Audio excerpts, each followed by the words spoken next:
कल भगवान से बैर मान रहा था तो भगवान ने 101 गलतियां माफ़ करी थी उसकी।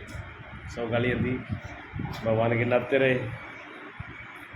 भगवान दिखा रहे दुष्टता का भी, दुष्ट को क्षमा करो, क्षमा का स्वभाव होना चाहिए, लेकिन दुष्ट अत्यंत अति पार करे तो उसको सजा भी देनी, दंड भी देना चाहिए। तो आदमी का स्वभाव ऐसा है कि आदमी पहले से इतना क्रोधित होता है कि आदमी बहाना ढूंढता रहता है लड़ने के लिए। एक तो ये स्वभाव होता है। एक ठंडा स्वभाव, अपने आप अंदर शांत स्वभाव होता है, बहाना नहीं ढूंढता, वो क्षमा करता है। लेकिन क्षमा का भी धर्म कहता है तभी तक ही करना चाहिए, वो एक सीमा उसकी एक अवधि है। अति पार करे तो उसको दंड भी देना चाहिए। भगवान ने उसको सुदर्शन चक्र से काट दिया। जब सुदर्शन से चलाया एकदम तो उंगली में खून आ गया था। तो वहीं सब लोग कुछ सोच रहे क्या करें, कोई क्या पट्टी ले गया, कोई डॉक्टर के पास की सोच रहा है, कोई कुछ सोच रहा था। वहीं पर द्रौपदी खड़ी हुई थी, उन्होंने तुरंत अपनी साड़ी फाड़ करके बांध दी थी। तो उस टाइम में क्या वो टाइम थोड़ी निकाला, मूड थोड़ी निकाला गया था भैया आज इस टाइम में आपको रक्षाबंधन बांधनी है, मूड तो नहीं निकाला था। वो जब समय ज़रूरत थी उन्होंने तुरंत उसको बांधा रक्षा के लिए।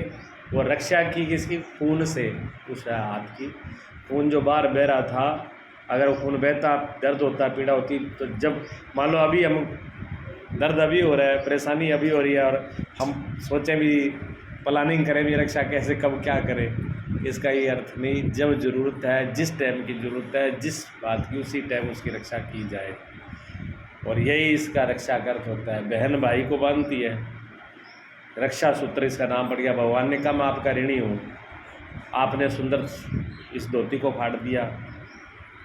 द्रौपदी ने कहा कि ये धोती जो है, वस्त्र है, ये आपसे बढ़ कर के नहीं है, आपको जरूरत है, ये वस्त्र और आ जाएगा पर ये उंगली द्वारा ये खून वापस नहीं आएगा। तो भगवान ने कहा हम ऋणी आपके, कभी इसका ऋण आपको चुकाएंगे। आपने मेरी रक्षा करी है, मेरा भी धर्म है आपकी रक्षा करना। तो भगवान ने रक्षा करी थी। जब दुशासन ने साड़ी खींची तब भगवान ने उस इतने वस्त्र के बदले इतना वस्त्र बढ़ा दिया कि 10,000 हाथियों का बल था दुशासन में। वो साड़ी खींच के प्रस्त हो गया था। उसकी समझ में नहीं आया अभी क्या है। भगवान ऐसे करते, भगवान दर्शा रहे हैं। ये सारी चीज़ें देखो कुछ ना कुछ रहस्य रखती हैं। भी कोई हमारे लिए उपकार करता है, एक गिलास पानी का भी, तो हमारा सोच ये होनी चाहिए कि इस एक गिलास पानी के बदले एक गिलास दूध हम पिला सकें उसको। ये नहीं होनी चाहिए कि आदमी ने पानी पिलाया साथ में गिलास भी झोली में डाल के झोली में गिलास भी डाल लो, मौका मिले ना मिले दोबारा, ये भी काबू कर लो है। तो रक्षा का मतलब ये था कि जब ज़रूरत पड़े। अच्छा, फिर बहन भाई बहन को बांधते, ये परंपरा अच्छी है भी। अगर ससुराल में कोई गड़बड़ हो, अगर पति कोई समस्या आ जाए, बहन को कोई समस्या आ जाए, तो भाई को ये नाता याद बना रहे, साल की साल वो एक याद दिलाया जाता है कि भाई भूले नहीं कि बहन की रक्षा करनी है, बहन का भी ध्यान रखना है। लेकिन इसका अर्थ ये नहीं कि बहन इतनी, सभी बहनें इतनी कमज़ोर हैं कि उनको वो करना है। कुछ बहनें भी तो समर्थ हैं। हो सकता है बहन भाई से बड़ी हो, बहन तो भैया भी पलने में झूल रहा है और बहन अभी 15 साल की है। अब किसको ज़रूरत है बताओ? भाई को ज़रूरत है कि बहन को ज़रूरत है? अब बहन को ज़रूरत है। अब बहन अपना धर्म निभा रही है, भाई की पालना करना, खाना खाना संभालना। तो बहन भी रक्षा करती है, भाई भी रक्षा करता है। अपने अपने धर्म पर दोनों ही अपने अपने धर्म का पालन करें। धर्म का पालन करना ही रक्षा करना है। इसलिए कहता है धर्मो रक्षति रक्षते, धर्म ही धर्म की रक्षा करता है। जो धर्म की रक्षा कर, अगर हम धर्म की रक्षा करेंगे तो धर्म हमारी रक्षा करेगा। अगर हमने धर्म छोड़ दिया तो सबसे पवित्र त्यौहार है, जितने भी त्यौहार है, होली दिवाली से भी बढ़ करके पवित्र त्यौहार रक्षाबंधन का। इससे पवित्र कोई त्यौहार नहीं है। ये पवित्रता का त्यौहार हमें क्या बताता है, क्या धर्म सिखाता है? ये धर्म ये सिखाता है कि हमारा मन इतना पवित्र होना चाहिए। भगवान कहते थे निर्मल मन जन सोय मोय पावा, छल छिद्र कपट मोय लभावा। भगवान कहते हैं, रामायण में लिखा है तुलसीदास जी ने, कहते हैं जिसका मन निर्मल और पवित्र है वो मुझे भाता, मैं उसके हृदय में वास करता हूँ। भगवान का वास होता है। जिसका हृदय मन इतना पवित्र हो उसके हृदय में भगवान का वास, उसके मन में भगवान का वास है। पवित्र मन वाला जो करेगा वो अच्छा करेगा, बुरा नहीं कर सकता। अच्छा बुरा किससे होता है? मन जब खराब होता है। जब मन खराब होता है तभी तो बुरा होता है। अगर मन सही हो तो हम बुरा कर सकते हैं? किसी प्रकार नहीं कर सकते। जब मन में, सबसे पहले मन में गड़बड़ी होती है, क्रोध ईर्षा जलन मोह मद मत्सर, काम जो भी कामना इच्छाएं होती है वो पहले मन के अंदर आती है। अगर हमारा मन साफ सुथरा है तो हमारी गड़बड़ होगी नहीं। अगर हमारा मन पवित्र है तो ये बताओ, हम सिर्फ अपनी बहन को ही बहन की दृष्टि से देखेंगे कि पूरी जितनी स्त्री जाती है उसको बहन की दृष्टि देखेंगे? विचार करो आप। अगर हमारा मन पवित्र है तो हमारी बहन ही बहन नहीं है, सबकी बहन हमारी बहन है। हमारी दृष्टि खराब होगी नहीं। हमारा धर्म, हम अपने धर्म से गिरेंगे ही नहीं। हम अपने धर्म से कब गिरते हैं? जब हमारा मन खराब होता है। तो ये पवित्र द्वारा ये हमारे को बताता है कि हम अपने धर्म के प्रति दृढ़ रहें, हम अपने मन को पवित्र बनाए रखें। और जब हमारा मन पवित्र होगा, धर्म के प्रति दृढ़ रहेंगे, तो बहनों भैया का तो कर्तव्य है ही है, उसके अलावा हमारा पूरा प्रकृति के प्रति भी हमारा फर्ज है। हमारा ये थोड़ी, अगर हमारा मन शुद्ध है, अच्छा है, तो हम प्रकृति की चीज़ें बिगाड़, हम किसी जीव को मारेंगे? हम किसी जीव को नहीं मारेंगे, जीव की भी रक्षा करेंगे। फिर एक बहन की क्यों रक्षा कर रहे हैं? हम जीव की भी रक्षा कर रहे हैं, एक प्राणी मात्र की रक्षा कर रहे हैं। पशु को भी हमारा मन नहीं करेगा कि हम दंडित दें, हिंसा करें। पेड़ पौधा भी काटेंगे, फूल भी तोड़ेंगे ना। जिसका मन निर्मल है वो एक फूल तोड़ेगा तो उसको एहसास होगा भी मैं फूल तोड़ रहा हूँ। जिसका मन कठोर होता है वो तो आदमी की गर्दन काट दे तो भी उसको एहसास नहीं होगा।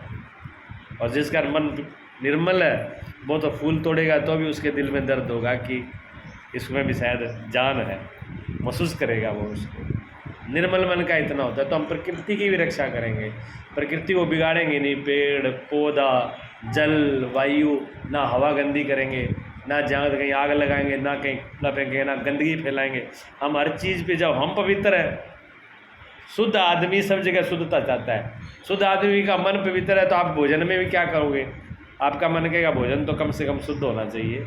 ये थोड़ी है कि उसमें जो अड़ंग बड़ंग डाल दो, ठंडा मांस डाल दो, मदिरा डाल दो। नहीं, आपका मन भी ये कहेगा भोजन बिल्कुल सात्विक शुद्ध पवित्र होना चाहिए।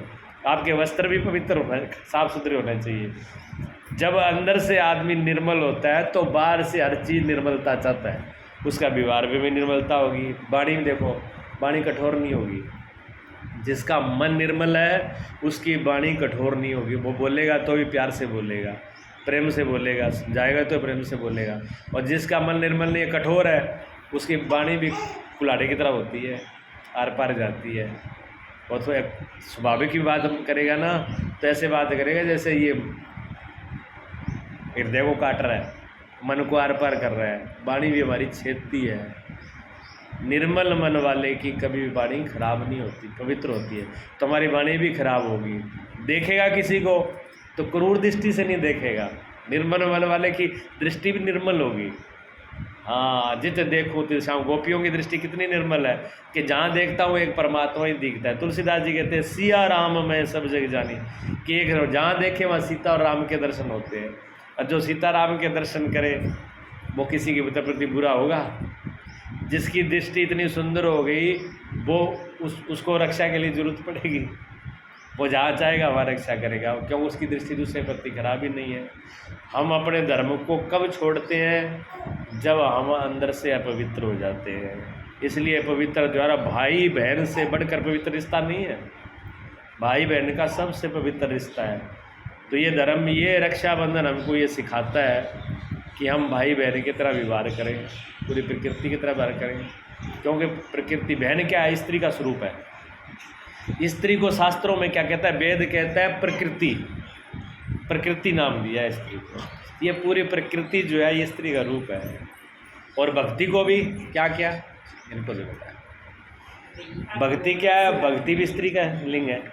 भक्ति भी स्त्रीलिंग है, प्रेम स्त्रीलिंग है, श्रद्धा भी स्त्रीलिंग है। हाँ, कहा कि मेरे राज्य में कौन प्रवेश करता है जो बच्चे की तरह होता है। बच्चा शुद्ध है ना, कोमल है, निर्मल है। हमको किसी चीज शेर का खूंखार से खूंखार जीव शेर है, शेर का बच्चा भी प्रिय लगता है।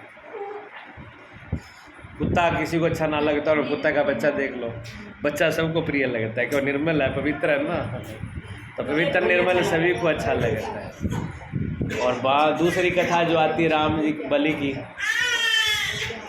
भगवान बलि ने जो है अपने पुरुषार्थ से भगवान को नौकर रख लिया था। रावण का रूप बना के गए थे तब, तो लक्ष्मी जी जो है बलि को जा करके भाई बनाया, और भाई से फिर अपने धर्म में अपने पति की रक्षा के लिए, अपने पति धर्म की रक्षा के लिए भाई बना करके और विष्णु को छुड़ा करके ले गया। तो ये सारी कथाएं हैं कि धर्म जो है, जब व्यक्ति धर्म के ऊपर चलता है तो ये चीज़ें पैदा होती है। तो हमारी पूरी प्रकृति जो है, तो मैं ये कह रहा था श्रद्धा स्त्री रूप है, भक्ति स्त्री का स्वरूप है, स्त्रीलिंग है, ममता, दया ये क्या है, क्षमा, ये सब स्त्रीलिंग है। लोग कहते हैं कि देखो क्या बिजली, पुलिस, भाई क्या ये स्त्रीलिंग है? क्यों स्त्रीलिंग है? ये पावर है ना। बिजली भी पावर है, पुलिस भी पावर है, शक्ति भी पावर है। तो आप पावर हो, आपकी रक्षा क्या, आप तो खुद रक्षा करने वाली हो कह जाए तो। लेकिन पवित्रता बनाने के लिए हमारी दृढ़ पवित्रता हो, और हम अपने धर्मों के प्रति, हमारा माता पिता के प्रति, हमारा गुरुओं के प्रति, हमारा समाज के प्रति, हमारा अपने आप के प्रति, और हमारा पूरे विश्व के प्रति हमारा धर्म क्या है, भाई का भाई प्रति, पत्नी पत्नी पति पत्नी प्रति जो हमारा धर्म है, उस धर्म को हम पवित्रता से निभाएं। ये हमको सिखाता है ये धर्म। ये रक्षाबंधन जो है इसलिए सबसे पवित्र धर्म है। साल में आप एक बार तो होता ही होता है। आपने कही कि आज ही रक्षाबंधन है, ये अच्छी बात है। हम कहते हैं डेली रक्षाबंधन होना चाहिए। ये बात डेली याद रहनी चाहिए कि हमारा कर्तव्य क्या है। बहन एक बार साल में याद दिलाती है, भाई एक बार दिलाता है, क्यों रोज ही याद रहना चाहिए ये हमारा क्या कर्तव्य है। ये बहुत अच्छा है, ज़रूरी है, सारी बातें ज़रूरी हैं, ठीक है ना।